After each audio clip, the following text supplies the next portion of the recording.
You are Locked On Seminoles, your daily podcast on the Florida State Seminoles, part of the Locked On Podcast Network. Your team every day.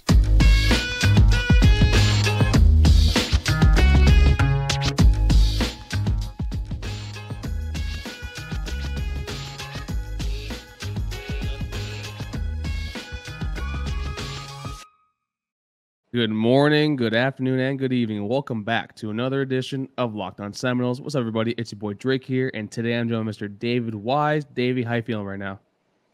Davey just moved. Davey doesn't have internet. I do have a win coming today against Boston College. Yes, you do, and folks, sorry about the lack of content this week. As you can tell by the sound of my voice, I have not been feeling particularly well. If you spoke to Dave about a few days ago, he primarily was probably drafting up my will for the way I was sounding and feeling around. But we're here to give you a quick little preview, 10 minutes or so, about the Boston College Eagles game today. It's taking place at 8 p.m. on primetime. Well, not on primetime. I think it's on ACC Network tonight. Yeah, 8 o'clock, I think, on ACC. Yeah. So let's just dive right into it. Dave, where do you want to go off with this one real quick? Man, this is a pick your poison kind of thing because Boston College isn't very good at much. Their defense isn't bad. They're fine at run defense. They're fine at coverage. The problem for Boston College in this game is they can't score. You said yesterday, I think it was in the group chat, that if they score more than 10 points in this game, that would be a really disappointing showing from our defense. There's, like you said, they have Zay Flowers. They're going to score something probably, but this Boston College offense is bad, and it really does start up front. We've preached how important the offensive and defensive lines are. Anything who knows anything about college football will tell you how important that is. Boston College offensive line is offensive. Am I right? It's offensive. Am I right in saying it might be the worst we play this year? This might be the worst offensive line we've seen in the past half decade. And I'm including most of the end of the Jimbo Fisher offensive lines and also Willie Taggart's offensive lines. Folks, they are down 5 starters from last year.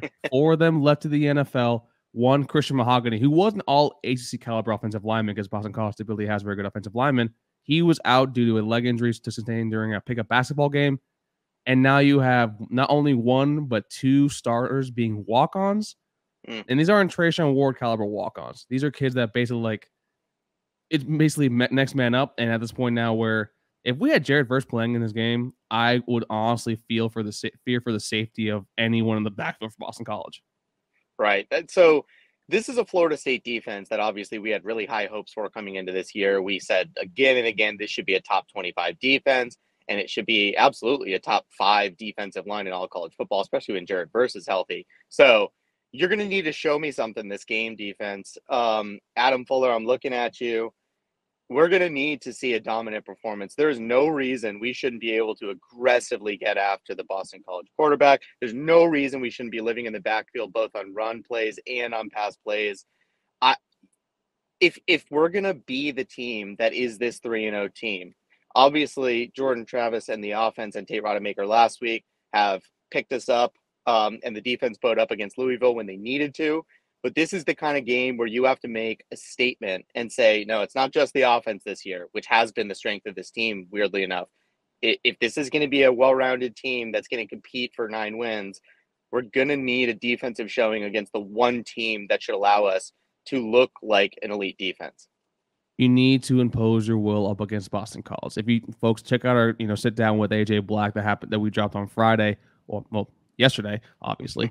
But overall, to me, this is a team with Boston College where Phil Dracovic, heading into this year, had all the first-round hype based on his talent and his arm and his production. This year, he has nobody blocking in front of him, but also you see he makes very, very painfully head-scratching decisions where you basically question yourself that in the fact that it's how are you in your 4th year and you're throwing that pass? When he's targeting Zay Flowers, decent quarterback because Zay Flowers probably is the number 1 wide receiver probably heading into the year in the entire conference. But now when he goes outside the playbook, outside of his reads, he struggles immensely. And also last year, sneakily, actually, Dave, I don't know if you know this, Phil Dracovic averaged almost 6 yards a carry last year.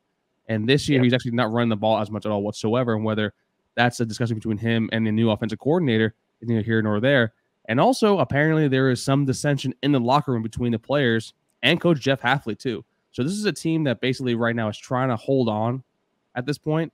and we will be the best defensive line they play up until Clemson. So to me, this is a game where we know where the offense is at. Jordan Travis coming back in, but to me overall, we need this defense to basically. I would love a shutout. That's very hard in college football, but to me, I want no more than 10 to 14 point score for this defense. You need to impose your will. I want something similar to the Duquesne game we saw a few weeks ago. Yeah, and this game should be one of those where we fairly put it on the shoulders of the defense. Like, because Boston College's defense is decent, I'm not expecting a 50-point performance from the offense, especially because we don't know what we're going to see out of Jordan Travis. We don't even know how much he's going to play in this game. I don't think who is in at quarterback for us should matter in terms of whether we're sweating the outcome of this game. Tate Rodemaker should be able to fairly score enough points that we're not worried about this game going into the fourth quarter, simply because of our run game alone, if nothing else. But obviously the receiver room, you saw last week, even when it's Tate Rodemaker, he has the targets to make it happen. And this Boston College defense isn't exactly elite. They're good, but they're not elite. Yeah. So I think with the expectation for me that you're going to see a decent amount of Tate Rodemaker in this game. That is my expectation until it's proven otherwise. So I'm adjusting my expectations downward for what we're going to score. I mean, if we score in the 30s, that should be a what'd you say about Tate? What do you mean what I say about Tate? No, what'd you say about Tate? You said he's played most of the game? I expect we're going to see him a decent amount in this game. Yeah. Like, even if we don't have to, say Jordan Travis is good enough that he could play this whole game, there should be a point in this game where you've scored enough and you haven't allowed enough points that you could preserve Jordan Travis for the more important games on the ACC slate, because this one should be a laugher. So I don't care who you see at quarterback or what the percentage is of which quarterback plays. We should be able to put enough points on the board that we tell the defense, just give the guys a break this time. The offense has been doing it the whole year. That should be the formula going into this game. And you should be able to win this one, like, I don't know, just 35 to 14, 17, somewhere in there. And that if that's the case, you're not putting Jordan Travis at the same level of injury risk, I think. And that is, to me, the most important thing in this game. If you're going to play Jordan Travis, you have to keep him safe and healthy, because the big boy games are coming up. No, I completely agree with that. And also, I like he said 35 to 14, because that's actually, I think, what AJ Black put actually for his Eagle Insider prediction for this game overall, because he has little to no faith actually in probably Boston College kind of showing up overall. Now, Dave, I think one fun stat to actually tell you about. Do you actually know what the net rushing average for Boston College running backs is heading in this game? 2 yards? For running backs, it looks to be about a 1.8. When Zay Flowers is included, It goes up to almost a 2. So I know Fabian Lovett is still out. I know that Jared Verse probably is still out. I think what's his name? Malcolm Ray actually think is actually going to be playing in this game, primarily Joshua Farmer too. I do want to see more of these younger players kind of step up and showcase how the rushing defense is actually for real, because I don't think the Louisville game was a true indicator of how this defensive line is going to play, because you focus a lot on Malik Cunningham. You saw how the game plan went, and that's how we won the game overall. But to me, overall, I need to see our running backs just excel and perform, because basically Boston College has allowed almost, I want to say, 500 total rushing yards through their first 3 games of the year. One of those games against Rutgers, another one's against Maine, another one is against Virginia Tech, one of the worst teams in the entire conference. So to me, the stars of the show should be Trayshawn Ward and Trey Benson once again, so you don't have to overly rely on Jordan Travis. Yep. So to me, start the game out passing and then lean on your running backs. This is the game where you find out what you can lean on. I was just going to say, in a game where you should or need to rely on your running backs, can we do it here? We're going to learn that in this game. I think you're right. I think we're going to feed Trayshawn Ward and Trey Benson an awful lot. And I really do think that should be good enough, mixing in some passing plays. If this defense is as legit as we thought it was going to be, I don't want to say we'll learn that all in one game, because that's a really small sample size, but I do really think we're going to learn a lot about the identity and capabilities of this defense in this game. Completely agree. So before we go, Dave, once again, we got to talk about this. Not only prediction, but who is your player to watch on both the offensive and defensive side of the ball? On the offensive side of the ball, it has to be a running back this time, right? I got to think this is one of those games where you're going to see Trey Benson go crazy. If he's not number 1, he's got to be number 2 in the country in missed tackles forced. Yeah. So that's the kind of indicator that tells me it's like batting average on balls in play. It's like eventually, if you keep it up, you're going to break some of those long ones. This seems like the perfect spot for Trey Benson to pull that off in this game. On the defensive side of the ball, I don't know. Let the good times keep rolling, man. Kalen DeLoach obviously was talked a lot about on social media this past week for his ability to chase after Malik Cunningham all game. I feel like he is just ready to pop onto the national scene, and it's good to have two linebackers that are of that quality with him and Tatum Bethune. So I'm going to be keeping my eyes on Kalen DeLoach in this game. I was like, you were 1 for 2 last week. I think you had Johnny Wilson, I think, like last week, and also you had Tatum Bethune. Tatum Bethune kind of hit with that. Last week I had DJ Lundy, who actually was your number 3 rated, actually overall defender up per PFF. Offensively, I'm going to ride there with you. I think Trey Benson kind of has to be that guy. I think he's basically, I love the batting average balls in play theory. But overall, to me, I think Trey Benson is definitely the player that basically we're going to be watching. But on the defense side of the ball, I'm going to go with someone who needs to step up because of the loss of Jared Verse. I want to see Derek McClendon kind of basically showcase, how he is. We talked about how the offensive line is nothing short of offensive. So to me, Derek McClendon is a player that he's a little more well-rounded with the run, with his contains, with his run fits, and also with rushing the passer. To me, him hitting and basically making Phil Dracovich's day a nightmare will lead him to making many mistakes, may miss balls. So to me, overall, Derek McClendon is going to be my player to watch on defense. Yeah, this should be a pick your poison.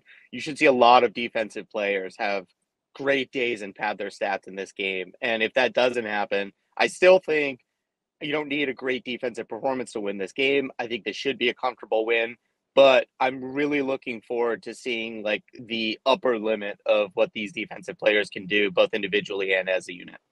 No, 100%. Now, before we go, Dave, do you have any last words for the folks at home? And also, folks, this is brought to you by Bet Online. Bet Online has an easy way to bet all related sports action. At FSU, the line has now moved to -18 with Jordan Travis coming in. So hop into that quickly, folks, before it gets even higher to 21. Dave, any final thoughts? Yeah, my final thoughts are I am going to apologize in advance to Boston College because this, like I said, should be an absolute laugher regardless of the combination or proportion of quarterback play we have, whether it's Jordan Travis or Tate Rodemaker. Boston College shouldn't be able to score much on us. And this should finally be a game where in the fourth quarter, we're not sitting there holding our remote ready to throw it through a window or a TV.